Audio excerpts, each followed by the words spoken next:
कि जिस कभी अगर आपको मौका लगे आप श्रीनगर साइड जाएं तो श्रीनगर गढ़वाल के अंतर्गत कोहला गांव आता है और उस कोहला गांव से 10 किलोमीटर दूर ऊपर 8 किलोमीटर दूर तक तो गाड़ी जाती है, पर 8 किलोमीटर के बाद में 2 किलोमीटर बचता है तो वहां गाड़ी नहीं जाती, पैदल चलना पड़ता। थोड़ा रास्ता कठिन है पर बाउंड्री वगैरह ऐसी सब बनी है, पकड़ के आप आराम से ऊपर की ओर 2 किलोमीटर चल के अष्टवक्रेश्वर महादेव का दर्शन कर सकते हैं। मान लो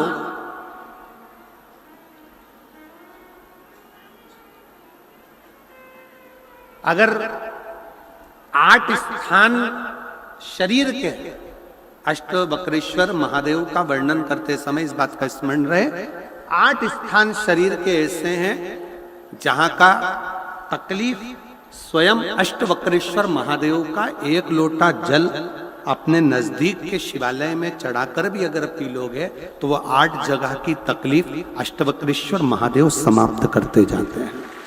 8 स्थान, पहला नेत्र,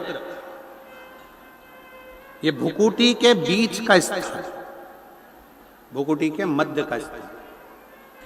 मान लो ये भुकुटियां दर्द करती हैं या मध्य में दर्द होता है, उसके लिए अष्टवक्रेश्वर महादेव का जल, मतलब अपने घर के पास जो भी शिवलिंग है वहां 1 लोटा जल अष्टवक्रेश्वर के महादेव के नाम से चढ़ाकर उसका पान, भुकुटी। दूसरा कंधा, पीठ। कई लोग ऐसे हैं जो रात्रि को अच्छे से सोते हैं और सवेरे उठते हैं तो उनका ये दोनों हाथ के बीच का जो भाग होता है वो दर्द करता ही है। उस समय पर अष्टवक्रेश्वर महादेव का स्मरण, अष्टवक्रेश्वर महादेव का जल, उसका पान।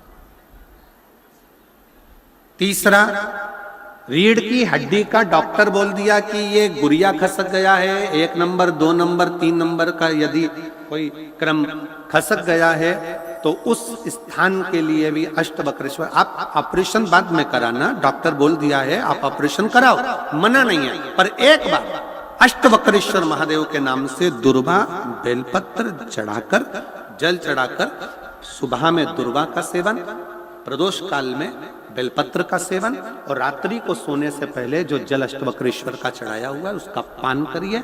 आपकी रीढ़ की हड्डी का कैसा भी क्रम होगा वो ठीक होना प्रारंभ हो जाएगा। अष्टवक्रेश्वर,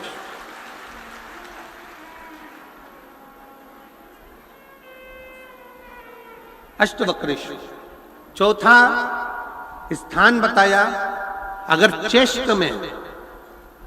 चेस्ट में कोई तकलीफ आती है, चेस्ट में गांठ हो जाए या चेस्ट में कोई प्रॉब्लम खड़ी हो जाए तो उसके लिए भी अष्टवक्रेश्वर महादेव का स्मरण किया जाता है। 2 छोटे छोटे पात्र में जल लिया जाता है, दोनों पात्र का जल एक साथ शिव पर छोड़ा जाता है। चेस्ट के लिए दोनों पात्र का जल छोड़ा जाता है और उस जल का पान नंदी के पास बैठकर किया जाता है अष्टवक्रेश्वर नाम से। अष्टवक्रेश्वर।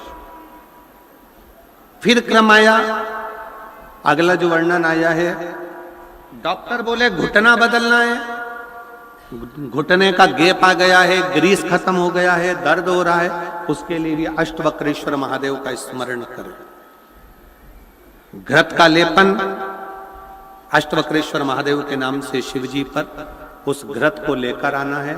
उसी घृत को रात्रि को सोने से पहले थोड़ा सा मुख में चाट कर अष्टवक्रेश्वर महादेव के नाम से फिर अष्टवक्रेश्वर।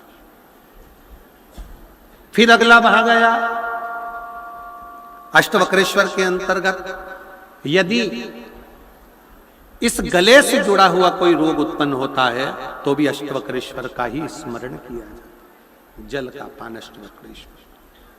और 8वें स्थान के रूप में जो पिड़ली के घुटने से नीचे के जो भाग होते हैं उसके लिए अष्टवक्रेश्वर महादेव पर 7 दुर्वा, 7 बेलपत्र और 7 अक्षत शिव को समर्पित कर कर दुर्वा बेलपत्र का पान 7 दिन तक लगातार उसी भाव में अष्टवक्रेश्वर महादेव का नाम लेकर किया जाता। अष्टवक्रेश्वर। कभी अगर मौका लगे, शिव की करुणा हो जाए, शंकर की दया हो जाए, आप लोग कभी बद्री विशाल जाएं दर्शन करने के लिए, ऋषिकेश हरिद्वार तक जाएं, तो श्रीनगर गढ़वाल से सुंदर कोहला गांव से 10 किलोमीटर की दूरी पर 8 किलोमीटर दूर तक गाड़ी जाती है, 2 किलोमीटर दूर तक पैदल चलकर आप जहां पर बैठकर स्वयं अष्टावक्र जी ने भगवान शंकर के शिवलिंग की स्थापना कर आराधना करी, ऐसे पवित्र स्थान का दर्शन कर अपने जीवन को धन्य बना सकते हो। बोल अष्टावक्रेश्वर महादेव की। 3 महादेव के नाम का स्मरण अच्छे से रखिएगा। पहला कुंदकेश्वर, बड़े से बड़ा रोग हो जाए, दवाइयां डॉक्टर जो दे उसको खाओ, पर साथ में कुंदकेश्वर महादेव का नाम लीजिए, जांच भी कराइए, दवाई भी कराइए। दूसरे नंबर का श्रंभेश्वर महादेव।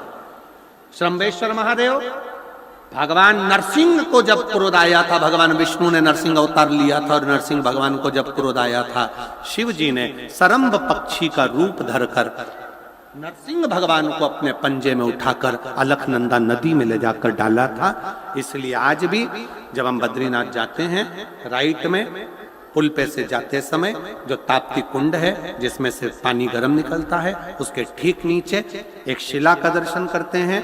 वो शिला नरसिंह शिला कहलाती है और श्रंभेश्वर